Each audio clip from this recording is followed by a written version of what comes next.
আসসালামু আলাইকুম। আয়কর আইনজীবী নিবন্ধন পরীক্ষা 2024-এর ভাইভা প্রস্তুতি পর্ব।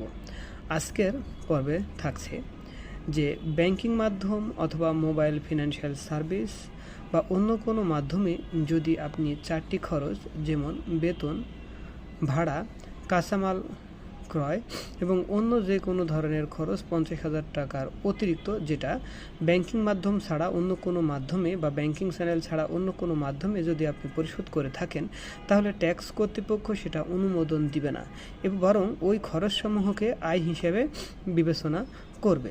আচ্ছা, আরেকটু যদি ক্লিয়ার করে দিই তাহলে বলি যে আয়কর আইন 2023 এর ধারা 55 এর দফা হলো ট অনুযায়ী কর্মচারীর চাকরি হতে যে আয়, সেই আয় বলিয়া বিবেচিত এরূপ কোনো অর্থ যদি ব্যাংকিং মাধ্যমে ছাড়া অন্য কোনো মাধ্যমে পরিশোধ করা হয়ে থাকে তাহলে এটা বেতন খরচ হিসেবে বিবেচিত হবে না।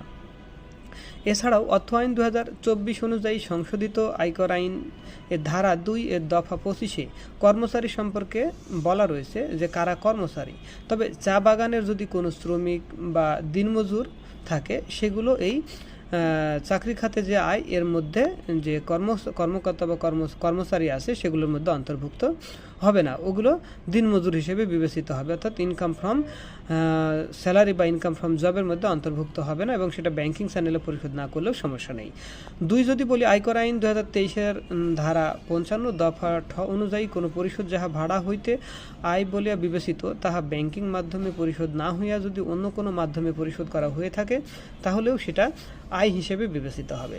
আয়কর আইন 2023-এর ধারা 55 এর দফা ড অনুযায়ী কাঁচামাল বাবদ যে কোনো অঙ্কের পরিশোধ তা ব্যাংকিং মাধ্যমে পরিশোধ করতে হবে এবং ব্যাংকিং মাধ্যমে যদি পরিশোধ না হয়ে অন্য কোনো মাধ্যমে পরিশোধ করে থাকেন, সেক্ষেত্রে টাকার পরিমাণ 5 লক্ষের অধিক পরিশোধ করা হয়ে থাকলে সেক্ষেত্রে সেই টাকাটা আপনার খরচ হিসেবে বিবেচিত হবে না, আয় হিসেবে গণ্য করা হবে। আয়কর আইন 2023-এর ধারা 55 দফা হলো ঢ অনুযায়ী আগের যে দফা ট ঠ ড এগুলো ব্যতীত অন্যান্য সকল প্রকার ব্যয়ের ক্ষেত্রে 50,000 টাকার অতিরিক্ত যদি কোনো অঙ্ক আপনি ব্যাংকিং মাধ্যম ছাড়া অন্য কোনো মাধ্যমে পরিশোধ করিয়া থাকেন, তাহলে ওই পরিমাণ খরচ হিসেবে বিবেচিত হবে না, বরং সেটা tax authority income from other source দিয়ে ট্যাক্স করে দেবে। যাই হোক, সম্মানিত সুধী, আশা করছি বিষয়টুকু ক্লিয়ার হয়েছে। ধন্যবাদ।